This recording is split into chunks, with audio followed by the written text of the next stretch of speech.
नमस्कार दोस्तों, welcome to government exam info. तो स्वागत है आपका आज के वीडियो में। और देखिए, उत्तराखंड में अभी एक नई वैकेंसी आई है जिसमें कि टोटल 1200 से अधिक पद हैं। क्या है ये वैकेंसी और इसमें क्या योग्यता मांगी गई है, ठीक है, इसके अलावा कैसे आवेदन करना है और कब से आवेदन करने हैं, कब तक आवेदन करने हैं, जो जो इंपॉर्टेंट बातें हैं वो हम देखेंगे आज के वीडियो में, ठीक है। तो इंपॉर्टेंट है, चलिए आगे बढ़ते हैं और देख लेते हैं ये जो वैकेंसी है वो किस डिपार्टमेंट ने निकाली है, किसके द्वारा निकाली गई है और क्या वैकेंसी है और योग्यता क्या है, ठीक है। तो बढ़ते हैं आगे और देखते हैं इसको। तो देखिए, यहाँ पर उत्तराखंड प्राविधिक शिक्षा परिषद यानी कि यूबीटीईआर ने ये वैकेंसी निकाली है, ठीक। इसमें क्या किस पद के लिए है ये, तो यहाँ पर बता देता हूँ। ये आपका चिकित्सा विभाग के द्वारा निकाला गया। इसके अंतर्गत उपचारिका यानी कि स्टाफ नर्स के पदों पर ये जो विज्ञापन है, हालांकि ये पहले आया था लेकिन इसमें अपडेट करके दिया गया है, ठीक है। तो अब इसको दोबारा से इसको रीओपन किया गया है एक तरह से। तो अब देख लीजिए इसमें इंपॉर्टेंट चीज़ें क्या क्या है। पहला है, आज ही ये जारी हुआ है, ठीक है, 3 फरवरी 2021 को। इसके अलावा इंपॉर्टेंट डेट क्या है, 5 फरवरी से आपके ये आवेदन शुरू हो जाएंगे, शुक्रवार के दिन से, ठीक है। वेबसाइट कौन सी है, तो आपको सीधे सर्च करना है ubter.in, या फिर आप ये देख सकते हैं। तो सीधे इसको आप ब्राउज़र में सर्च कीजिए, वहाँ पर आप पहुँच जाएंगे, ठीक। इसके अलावा अंतिम तिथि क्या है इसके ऑनलाइन आवेदन की, तो यह है आपकी 4 मार्च 2021 गुरुवार के दिन, ठीक है। तो काफ़ी समय है आपके पास, आराम से इसके नोटिफिकेशन को पढ़ के उसके बाद आप इसके लिए आवेदन करेंगे, ठीक। शुल्क वगैरह भी आपको सबमिट करना है 4 तारीख तक, ठीक है। उसके बाद प्रिंट आउट डाउनलोड करने के लिए 2 दिन एक्स्ट्रा दे रखा है इन लोगों ने, माफ़ कीजिएगा 1 दिन दिया है एक्स्ट्रा, 5 मार्च 2021, ठीक है। प्रिंट आउट भी आपको लेके रखना है, ये जो आप फॉर्म भरेंगे उसका, ठीक। उसके बाद देखिए, जो अनएक्सेप्टेड यानी कि जो रिजेक्टेड फॉर्म हो जाते हैं, अस्वीकृत हो जाते हैं, उनकी सूची भी यहाँ पर दी जाती है और वो आपकी 20 मार्च तक आ जाएगी, ठीक। इसके बाद अस्वीकृत आवेदनकर्ताओं द्वारा संबंधित प्रमाण पत्र वेबसाइट पर अपलोड करने की जो अंतिम तिथि होगी, अब देखिए यहाँ पर अपलोड भी करना पड़ेगा आपको डॉक्यूमेंट जिनके एक्सेप्टेड नहीं होंगे, ठीक है। तो 25 मार्च तक होगा। लिखित परीक्षा कब होगी आपकी, 5 अप्रैल, ठीक है, ये कन्फर्म्ड है, 5 अप्रैल। माफ़ कीजिएगा, ये है आपका एडमिट कार्ड का, और लिखित परीक्षा की जो तिथि है वो है आपका 18 अप्रैल, ठीक। इसके बाद जो इम्पोर्टेंट चीज़ें हैं उसको देख लेते हैं। अब देखिए यहाँ पर एक नोट दिया गया है, जिन अभ्यर्थियों द्वारा पूर्व में ऑनलाइन आवेदन पत्र भरने एवं शुल्क जमा करने की कार्यवाही पूर्ण कर ली गई है एवं उनके द्वारा वर्तमान उत्तराखंड अधीनस्थ नर्सिंग अराजपत्रित सेवा नियमावली 2015, उत्तराखंड अधीनस्थ नर्सिंग अराजपत्री सेवा संशोधन नियमावली 2020 तथा उत्तराखंड अधीनस्थ नर्सिंग अराजपत्री सेवा संशोधन नियमावली 2021 एवं अध्याचन के अनुरूप समस्त शर्तें पूर्ण की जा रही हैं, उन्हें पुनः आवेदन करने की आवश्यकता नहीं है। तो इसका मतलब ये है कि जिन लोगों ने आवेदन भर दिए हैं, ठीक है, शुल्क जमा कर दिया है और जो सभी शर्तें हैं इसमें उसके अकॉर्डिंग अपने एप्लीकेशन को सबमिट कर दिया है, तो अब वो इसके लिए आवेदन बिल्कुल भी नहीं करेंगे, ठीक है। अब जिन लोगों ने नहीं किया है वो उनके लिए है। तो देखिए यहाँ पर स्टाफ नर्स का है, ग्रेड पे लेवल आपका काफ़ी अच्छा है, ठीक है। तो ये देख लीजिए, इस इतना ही आपका रहने वाला है, 4600 ग्रेड पे रहेगा आपका, ठीक, वेतनमान। इसके बाद रिक्तियों की संख्या बात करें। अच्छा देखिए, इसमें आपका जो स्टार्टिंग सैलरी होगी वो 9300 से लेकर 34,800 तक रहेगी, ठीक है। ये इंक्रीज़ होते रहेगी समय समय पर, अगर आपका इसमें सिलेक्शन होता है तो, ठीक। इसके बाद टोटल यहाँ पर 1200 प्लस यानी कि 1238 पद हैं, जिसमें से 80% है ये, ठीक है, स्टाफ नर्स महिला के। और इसमें बात करें अगर अनरिजर्व की तो 475 है, एससी वालों की 153, एसटी वालों की 29 और ओबीसी के 108 और ईडब्ल्यूएस का 95, ठीक। और क्षैतिज आरक्षण जो है आपका, उसके भी अलग अलग कैटेगरी वाइज आप देख सकते हैं, ठीक है।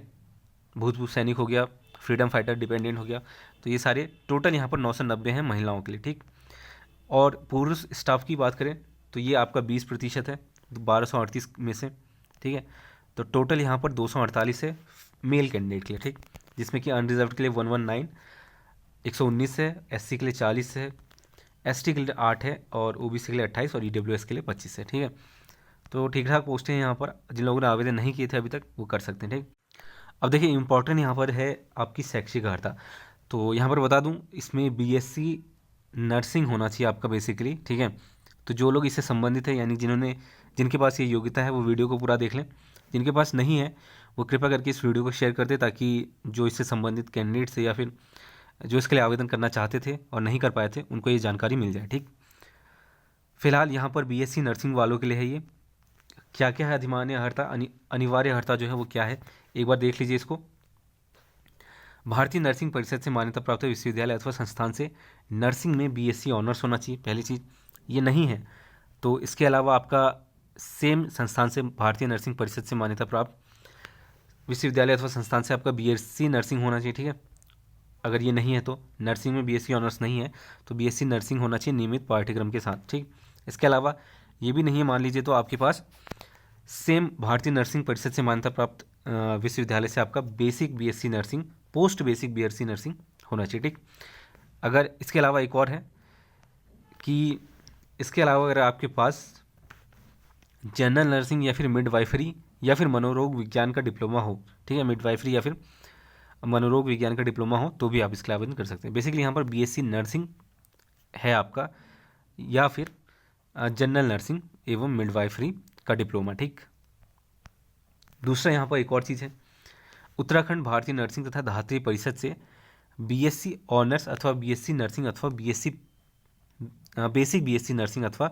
जनरल नर्सिंग एवं मिडवाइफरी मनोरोग विज्ञान के रूप में पंजीकरण प्रमाण पत्र हो। ठीक, तो ये नोट कर लीजिए, ये जो पंजीकरण प्रमाण पत्र है यहाँ पर इन्होंने अनिवार्य अर्हता में रखी है। ठीक है, इसके अलावा हिंदी की नॉलेज आपका होना चाहिए, कार्य साधक ज्ञान होना चाहिए। ठीक है, बेसिकली हिंदी का नॉलेज होना चाहिए बेसिक, जो कन्वर्सेशन के लिए इंपॉर्टेंट। ठीक, कार्य साधक होना चाहिए, इतना कहा गया। इसके बाद दूसरा है यहाँ पर अधिमान्य अर्हता। ठीक है, अधिमान्य अर्हता की बात करें तो इसमें क्या क्या चीज़ें हो सकती हैं जिसमें आपको बेनिफिट मिलेगा। तो पहला है आपका प्रादेशिक सेना में कम से कम 2 वर्ष सेवा की हो। ठीक, इसके अलावा दूसरा है राष्ट्रीय कैडेट कोर बी अथवा सी प्रमाण पत्र हो। ठीक है, तो अगर किसी ने ऐसा अभ्यर्थी है जिसके पास बी या सी प्रमाण पत्र है तो उनको बेनिफिट मिलेगा यहाँ पर। और जिन्होंने प्रादेशिक सेना में कम से कम 2 वर्ष का अनुभव लिया है या फिर काम किया है उनको भी यहाँ पर बेनिफिट मिलेगा। पेपर कैसा रहने वाला है आपका ये भी देख लीजिए। 18 अप्रैल को एग्ज़ाम होगा इसका। ठीक है, तो प्रिपेयर कर लीजिए इसके लिए भी आप, अगर आप इसमें इंटरेस्टेड हैं तो। ठीक है, 200 अंक का होगा आपका मल्टीपल चॉइस, जिसमें 2 प्रश्न पत्र होंगे। ठीक है, दोनों प्रश्न पत्रों की एक ही बुकलेट होगी, यानी कि 200 जो OMR सीट बुकलेट है वो एक ही होगी आपकी 200 क्वेश्चंस की, एवं परीक्षा एक ही पाली में होगी, एक साथ होगी सभी की। ठीक है, 3 घंटे का आपके पास समय रहेगा। नेगेटिव मार्किंग 1/4 होगी। ठीक है, पहले प्रश्न पत्र में आपके 100 क्वेश्चन रहेंगे। ठीक है, हर एक क्वेश्चन 1 अंक का होगा। सभी प्रश्न नर्सिंग पाठ्यक्रम न्यूनतम शैक्षिक अर्हता डिप्लोमा स्तर के होंगे। तो देखिए नर्सिंग वालों को इसको मालूम होगी ये क्या चीज़ है, नर्सिंग पाठ्यक्रम न्यूनतम शैक्षिक अर्हता डिप्लोमा स्तर का जो सिलेबस है आपका वो रहने वाला है। ठीक, इसके बाद अब देखिए दूसरा इंपॉर्टेंट है, द्वितीय प्रश्न पत्र में इंटरमीडिएट स्तर के 100 प्रश्न होंगे। प्रत्येक प्रश्न 1 अंक का होगा, जिसका विभाजन निम्नानुसार होगा। इंटरमीडिएट यानी कि 11th और 12th लेवल के जो रहने वाला है सामान्य हिंदी एवं व्याकरण। ठीक है, 30 प्रश्न रहेंगे इसमें। ठीक है, इसके बाद है आपका दूसरे नंबर पर सामान्य ज्ञान एवं उत्तराखंड राज्य से संबंधित विषय। अब देखिए सामान्य ज्ञान के लिए उत्तराखंड की एक मैराथन क्लास मैंने करवा दी है। ठीक है, उनको देख सकते हैं आप एग्ज़ाम से पहले, उसको ज़रूर देख लें अगर आप इस एग्ज़ाम को देने जा रहे हैं। इसके अलावा अन्य क्लासेस भी कराई हैं, वो भी आप देख सकते हैं। इसके अलावा 3rd नंबर पर है जीएस में आपका इंडिया की हिस्ट्री वगैरह हो गया। ठीक है, जियोग्राफी वगैरह हो गया। ठीक है, जो कि 40 प्रश्न होंगे इसके, और इसके अलावा उत्तराखंड राज्य वालों के 30 होंगे। ठीक है, 30 और 40 टोटल 100 प्रश्न होंगे। सामान्य अध्ययन में क्या क्या चीज़ आएगी जो मैंने बताया अभी, इतिहास के आपके 5 होंगे, ज्योग्राफी के 5 प्रश्न होंगे, कंप्यूटर के 5 प्रश्न, इकोनॉमिक्स के 5 होंगे, नागरिक शास्त्र के 5 होंगे, और एनवायरनमेंट के होंगे आपके 3 प्रश्न, स्पोर्ट्स के 3 प्रश्न, पुरस्कार के 3। बेसिकली टोटल पूरा यहाँ पर जीएस आ जाएगा। अब देखिए जीएस की क्लास भी मैं करवाने वाला हूँ। ठीक है, लूसेंट की एक सीरीज शुरू करने वाले हैं जिसमें आपका जीएस काफ़ी ब्रीफ में लेकिन एफिशिएंट रहता है, उसमें सारी जानकारी। ठीक है, एग्ज़ाम पॉइंट ऑफ व्यू से इम्पॉर्टेंट है, तो वो भी आपका यहाँ पर कवर हो जाएगा। और अप्रैल में ही आपका चूँकि एग्ज़ाम है तो आपका समय भी कम है। ठीक है, तो 200 नंबर का होगा। इसके बाद एक और चीज़, लिखित परीक्षा की प्रश्न बुकलेट के पश्चात अभ्यर्थियों को अपने साथ ले जाने की अनुमति दी जाएगी। ठीक है, प्रश्न बुकलेट यानी कि जहाँ पर आपने मार्क किया होगा, ठीक है, तो उसमें जो आपने आंसर्स किए होंगे उसकी जो बुकलेट है वो आपको ले जाने को दिया जाएगा, जो कि एग्ज़ाम में नॉर्मली दिया जाता है। ठीक, इसके बाद लिखित परीक्षा के पास लिखित परीक्षा की उत्तरमाला आपको वेबसाइट पर दी जाएगी। ठीक है, या फिर न्यूज़पेपर वगैरह में मिल जाएगी। साथ ही साथ इस चैनल पर भी आपको अपडेट मिल जाएगी जैसे इसका कोई रिजल्ट या फिर आंसर की आएगा। ठीक, अब देखिए परीक्षा में प्राप्तांकों की प्रवीणता सूची में अनारक्षित, आर्थिक रूप से कमजोर और ओबीसी के लिए 45% न्यूनतम अंक है, यानी कि अगर 100 नंबर का है तो 45 आपको चाहिए। ठीक, इस तरह से 45% बेसिकली आपका होना चाहिए 200 में से। ठीक है, समझ गए होंगे आप। इसके बाद अन्य कैटेगरी के लिए 35% है। ठीक है, तो ये चीज़ याद रखिएगा। इसके अलावा जो इम्पोर्टेंट है, अब एज क्राइटेरिया को लेकर यहाँ पर रहता है। ठीक है, प्रॉब्लम। तो देखिए 1 जनवरी 2020 से ये कैलकुलेट होने वाला है। ठीक है, इस दिन 1 जनवरी 2020 को अगर आप 21 वर्ष से कम हैं तो आप आवेदन नहीं करेंगे। ठीक है, फॉर्म रिजेक्ट हो जाएगा आपका। 42 वर्ष से अधिक है तो भी आप आवेदन नहीं करेंगे। ठीक, इसके अलावा जो छूट दी जाती है जनरली कैटेगरी वाइज जो आरक्षित हैं उसके अकॉर्डिंग ही आपको दी जाएगी। आपको मालूम होगा जो आपको छूट मिलती है। ठीक है, तो इसको देख लें एक बार, नोटिफिकेशन को अच्छे से पढ़ लें। टेलीग्राम पर आपको ये मिल जाएगा थोड़ी देर में। राष्ट्रीयता वगैरह सब आप जानते ही हैं क्या होनी चाहिए।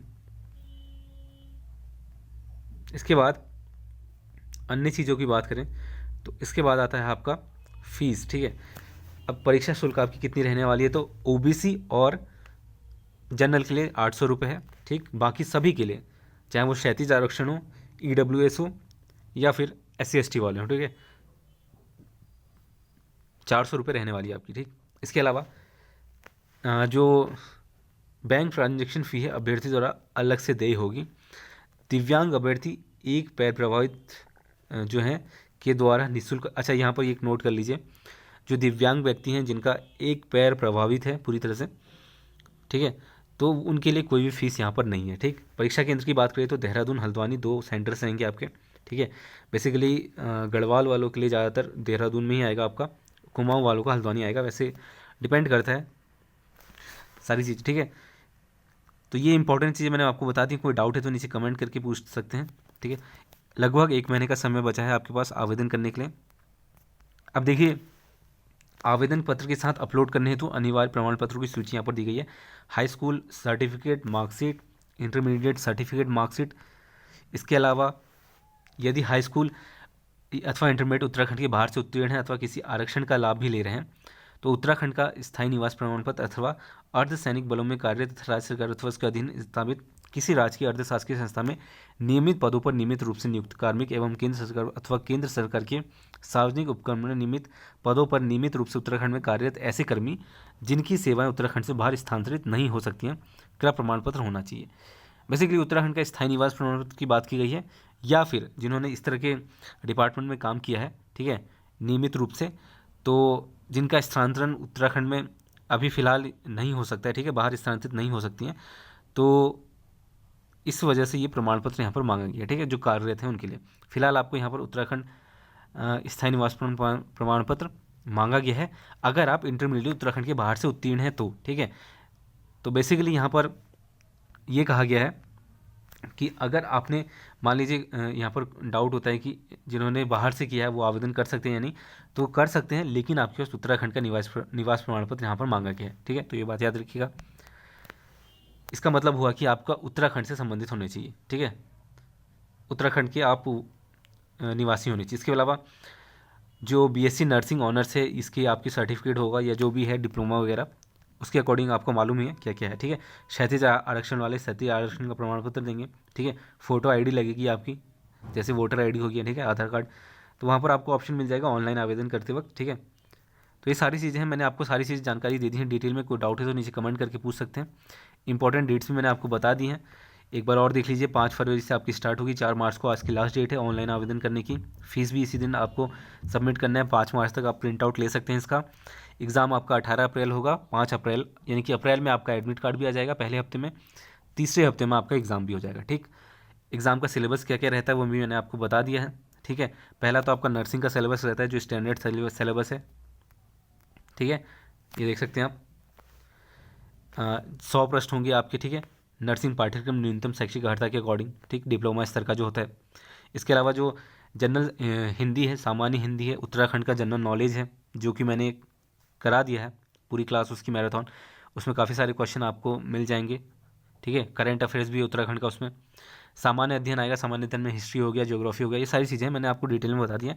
एक बार इसका नोटिफिकेशन आवेदन करने से पहले खुद भी पढ़ लें, ठीक है।